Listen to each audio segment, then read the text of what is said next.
You an eyewitness account of what's happening on the Wilmuth Farm, Grover's Mill, New Jersey. More piano. There's a lot to this script. The TV script these days would not look like this. It's so descriptive. We now return you to Carl Phillips at Grover's Mill to figure out what was going on. You saw it up here. Ladies and gentlemen, ladies and gentlemen, here I am, back of a stone wall that adjoins Mr. Wilmuth's garden. From here, I get a sweep of the whole scene. I'll give you every detail as long as I can talk and as long as I can see. More state police have arrived. They're drawing up a cordon in front of the pit. About 30 of them. No need to push the crowd back now. They're willing to keep their distance. The captain's conferring with someone. Can't quite see who. Oh, yes, I believe it's Professor Pearson. Yes, it is. Now they've parted, and the professor moves around one side, studying the object while the captain and two policemen advance with something in their hands. I can see it now. It's a white handkerchief tied to a pole. Flag of truce. If those creatures know what that means, what anything means. Wait a minute, something's happening. Humped shape is rising out of the pit. So another rising action. They're building more tension. What's that? There's a jet of flame springing from the mirror, and it leaps right at the advancing men. It strikes them head on. Lord, they're turning into flames. Now the whole field's caught up by the woods, the barns, the gas tanks of the automobiles spreading everywhere. So the Martians have just attacked the Earthlings with a flamethrower, with flamethrowers. Coming this way now, about 20 yards to my right. Cuts out. Ladies and gentlemen, due to circumstances beyond our control, we are unable to continue the broadcast from Grover's Mill. Evidently, there's some difficulty with our field transmission. However, we will return to that point at the earliest opportunity. In the meantime, we have a late bulletin from San Diego, California. Professor Indelkoffer, speaking at a dinner of the California Astronomical Society, expressed the opinion that the explosions on Mars are undoubtedly nothing more than severe volcanic disturbances on the surface of the planet. We continue now with our piano interlude.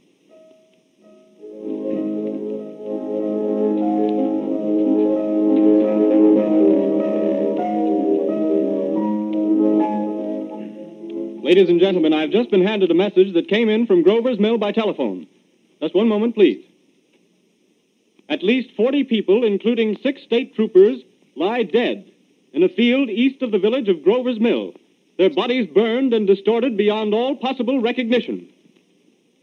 The next voice you hear will be that of Brigadier General Montgomery Smith, commander of the state militia at Trenton, New Jersey. I have been requested by the governor of New Jersey to place the counties of Mercer and Middlesex as far west as Princeton and east to Jamesburg under martial law. Now, martial law means that the military is in control. So the governor, in this case, has just declared an emergency.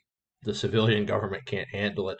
The army is brought in now to keep order in these 2 counties in New Jersey. No one will be permitted to enter this area except by special pass issued by state or military authorities. 4 companies of state militia are proceeding from Trenton to Grover's Mill and will aid in the evacuation of homes within the range of military operations. Thank you. You have just been listening to General Montgomery Smith, commanding the state militia at Trenton. In the meantime, further details of the catastrophe at Grover's Mill are coming in. The strange creatures, after unleashing their deadly assault, crawled back in their pit and made no attempt to prevent the efforts of the firemen to recover the bodies and extinguish the fire. The combined fire departments of Mercer County are fighting the flames which menace the entire countryside. We have been unable to establish any contact with our mobile unit at Grover's Mill, but we hope to be able to return you there at the earliest possible moment. In the meantime, we take you to... Just one moment, please. So do you see why this would have freaked people out if they had tuned in late? Ladies and gentlemen, I have just been informed that we have finally established communication with an eyewitness of the tragedy. Professor Pearson has been located at a farmhouse near Grover's Mill, where he has established an emergency observation post. As a scientist, he will give you his explanation of the calamity. The next voice you hear will be that of Professor Pearson, brought to you by direct wire. Professor Pearson.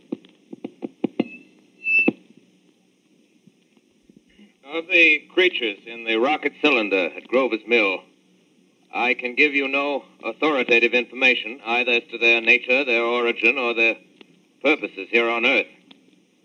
Of their destructive instrument, I might venture some conjectural explanation. For want of a better term, I shall refer to the mysterious weapon as a heat ray.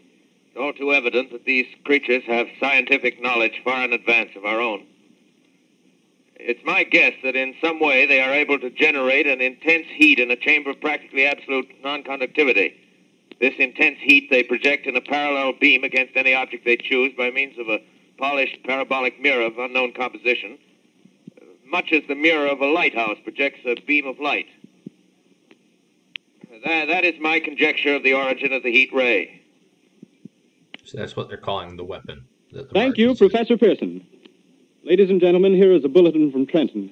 It is a brief statement informing us that the charred body of Carl Phillips has been identified in a Trenton hospital.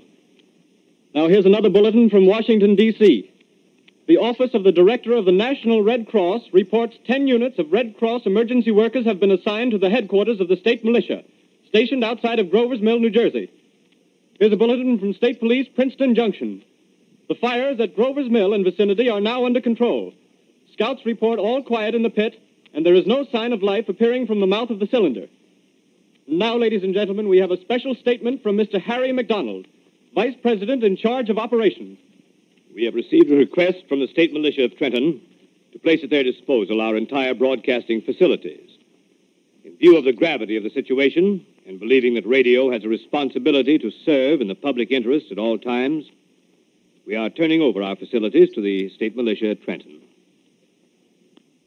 We take you now to the field headquarters of the state militia near Grover's Mill, New Jersey. This is Captain Lansing of the Signal Corps, attached to the state militia, now engaged in military operations in the vicinity of Grover's Mill. Situation arising from the reported presence of certain individuals of unidentified nature is now under complete control.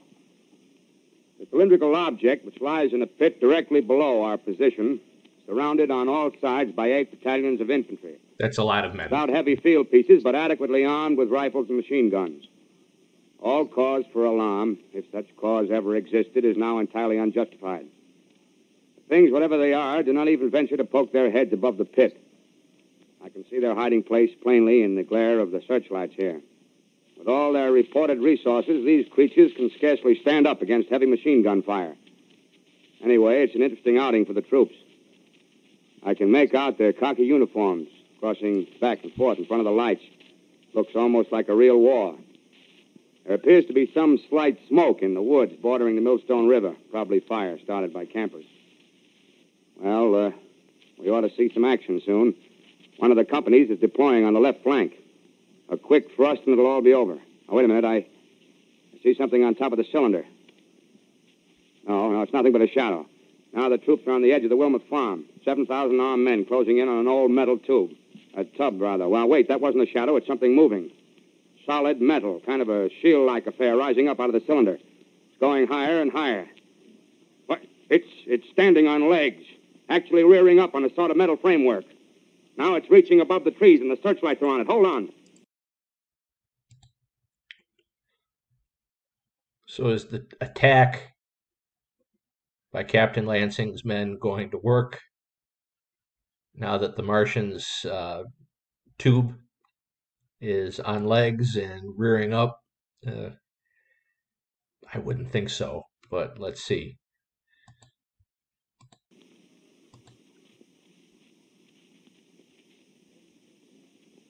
Ladies and gentlemen, I have a grave announcement to make. Incredible as it may seem, both the observations of science and the evidence of our eyes lead to the inescapable assumption that those strange beings who landed in the Jersey farmlands tonight are the vanguard of an invading army from the planet Mars. The battle which took place tonight at Grover Mills has ended in one of the most startling defeats ever suffered by an army in modern times. 7,000 men armed with rifles and machine guns pitted against a single fighting machine of the invaders from Mars. 120 known survivors. The rest strewn over the battle area from Grover's Mill to Plainsboro, crushed and trampled to death under the metal feet of the monster, or burned to cinders by its heat ray. The monster is now in control of the middle section of New Jersey and has effectively cut the state through its center. Communication lines are down from Pennsylvania to the Atlantic Ocean. Railroad tracks are torn and service from New York to Philadelphia discontinued, except routing some of the trains through Allerton and Phoenixville. Highways to the north, south, and west are clogged with frantic human traffic. Police and Army reserves are unable to control the mad flight. By morning, the fugitives will have swelled Philadelphia, Camden, and Trenton. It is estimated to twice their normal population. Martial law prevails throughout New Jersey and eastern Pennsylvania. At this time, we take you to Washington for a special broadcast on the national emergency. The Secretary of the Interior. And people really thought this was happening. People at this point were leaving their houses with their possessions in their cars if they had one. They went up to the mountains if they were nearby, and they were going to wait out the alien invaders.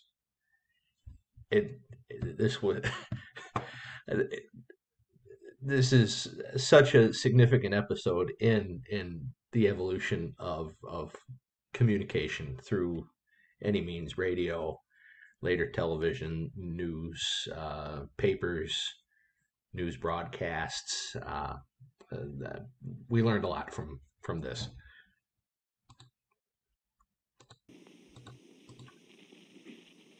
Citizens of the nation, I shall not try to conceal the gravity of the situation that confronts the country, nor the concern of your government in protecting the lives and property of its people. However, I wish to impress upon you, private citizens and public officials, all of you, the urgent need of calm and resourceful action. Fortunately, this formidable enemy is still confined to a comparatively small area, and we may place our faith in the military forces to keep them there.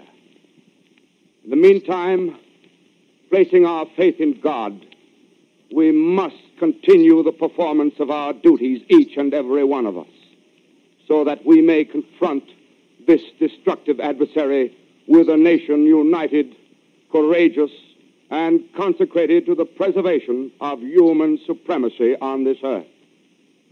I thank you.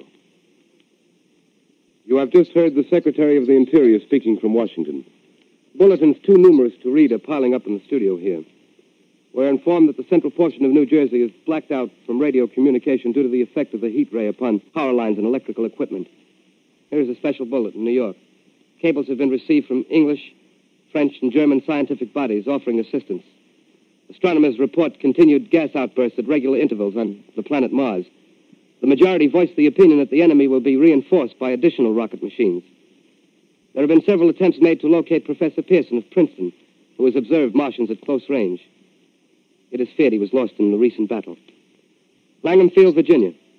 Scouting planes report 3 Martian machines visible above treetops, moving north toward Somerville with population fleeing ahead of them.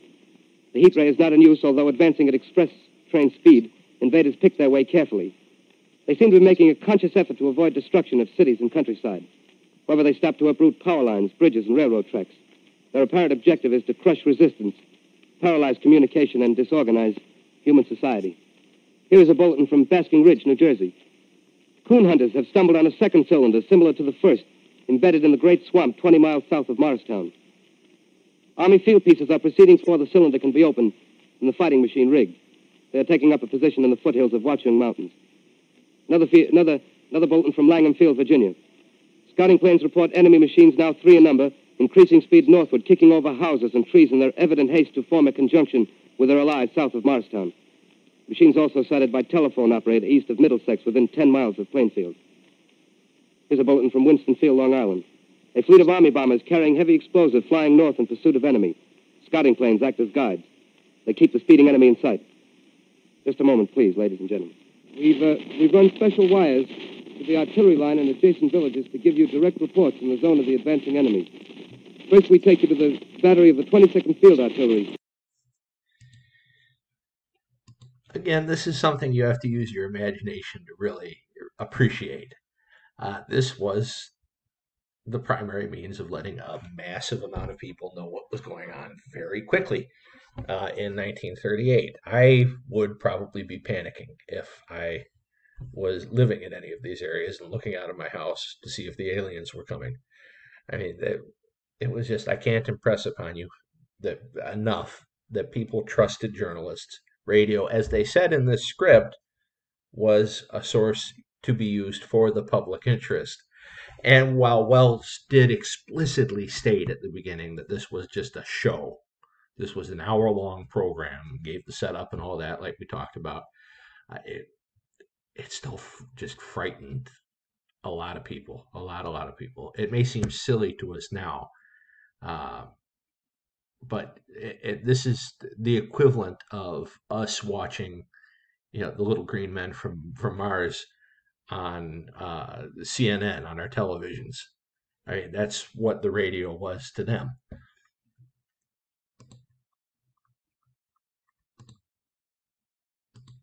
Located in the Watchung Mountains. Range 32 meters. 32 meters. Projection 39 degrees. 39 degrees. Fire. 140 yards to the right, sir. Shift range 31 meters. 31 meters. Projection 37 degrees. 37 degrees. Fire.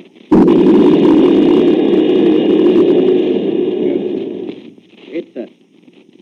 Got the tripod of one of them. They've stopped. The others are trying to repair it. Hicks, get the range.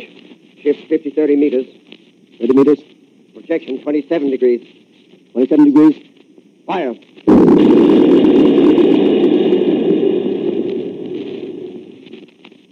see the shell land, sir. Letting off a smoke. What is it? Black smoke, sir. Moving this way. Lying close to the ground. Moving fast. Put on gas mask. Get ready to fire. Shift to 24 meters. 24 meters. Projection 24. So I don't know what they used to achieve that effect, because remember, they had a sound effects department. Maybe they were just doing this. 24 meters, projection 24 degrees. I don't know. They got pretty resourceful to come up with these needed effects to make the story believable. 4 degrees. 24 degrees. Fire.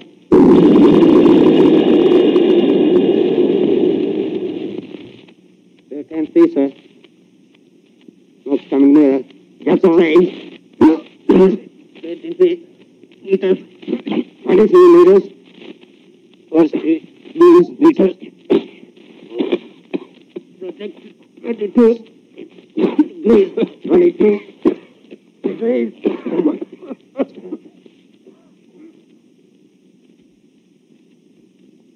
So the smoke is obviously a weapon of some sort. Army bombing plane V-843 off Bayonne, New Jersey. Lieutenant Vogt, commanding 8 bombers, reporting to Commander Fairfax, Langham Field. This is Vogt reporting to Commander Fairfax, Langham Field. Enemy tripod machines now in sight. Reinforced by 3 machines from the Morristown cylinder. 6 altogether. 1 machine partially crippled. Believed hit by shell from Army gun in Watchung Mountains. Guns now appear silent. A heavy black fog hanging close to the earth of extreme density, nature unknown. No sign of heat ray. Enemy now turns east, crossing Passaic River into the Jersey marshes. Another straddles the Pulaski Skyway. Evident objective is New York City. They're pushing down a high-tension power station. The machines are close together now, and we're ready to attack. Planes circling, ready to strike.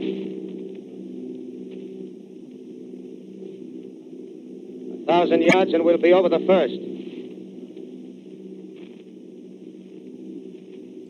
So they're going to 800 attack. yards. Are they going to be successful? Probably not. 600.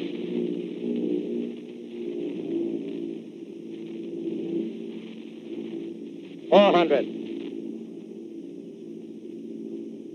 200.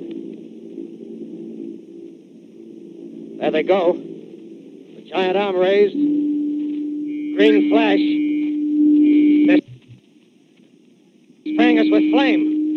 2,000 feet. Engines are giving out. No chance to release bombs. Only one thing left. Drop on them, plane and all. We're diving on the first one. Now the engine's gone. 8.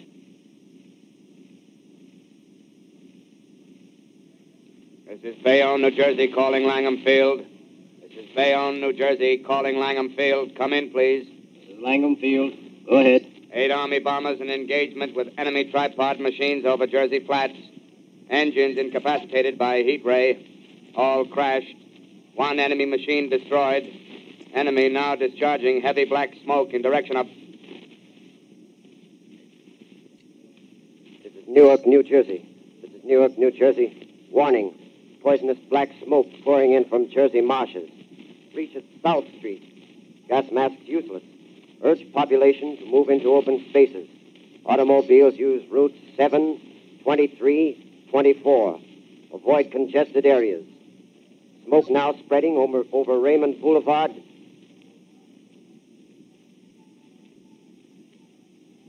X2L calling CQ, 2X2L calling CQ, 2X2L calling 8X3R. Come in, please. This is 8X3R coming back at 2X2L. How's reception? How's reception? Okay, please. Where are you, 8X3R? What's the matter? Where are you?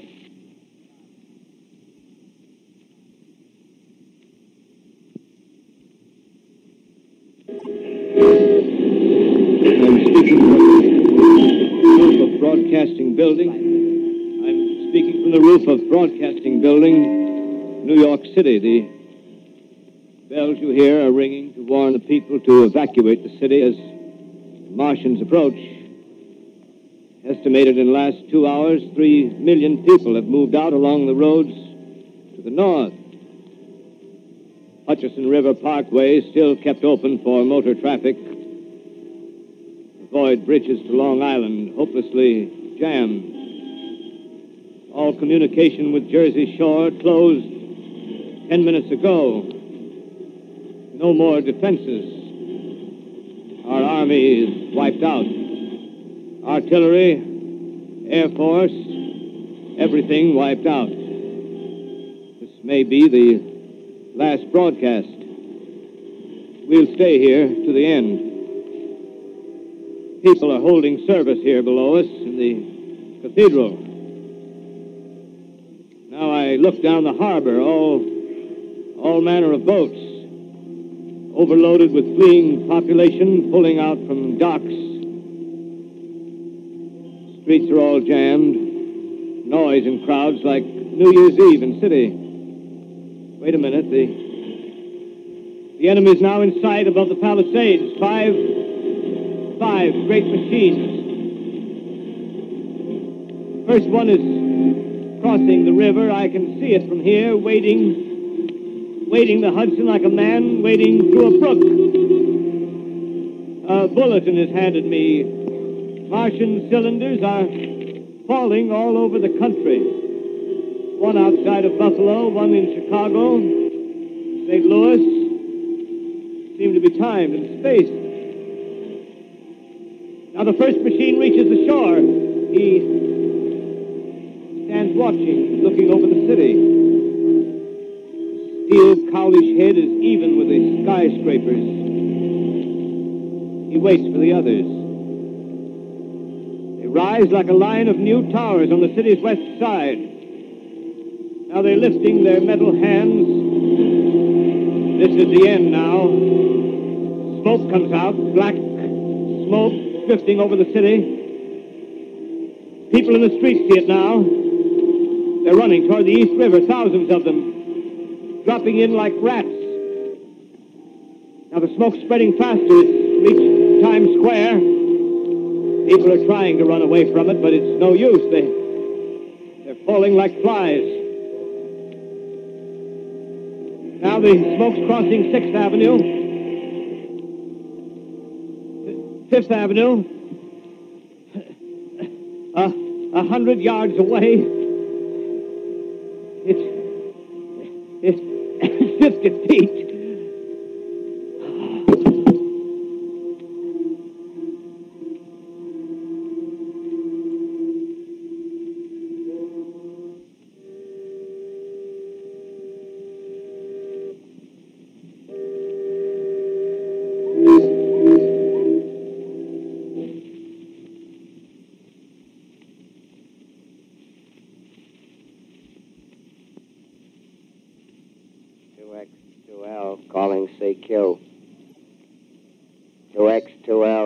calling CQ. 2X2L calling CQ, New York. Isn't there anyone on the air? Isn't there anyone on the air? Isn't there anyone? 2X2L.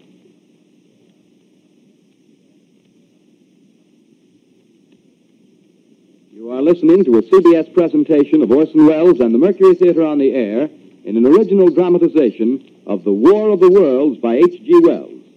The performance will continue after a brief intermission. This is the Columbia Broadcasting System.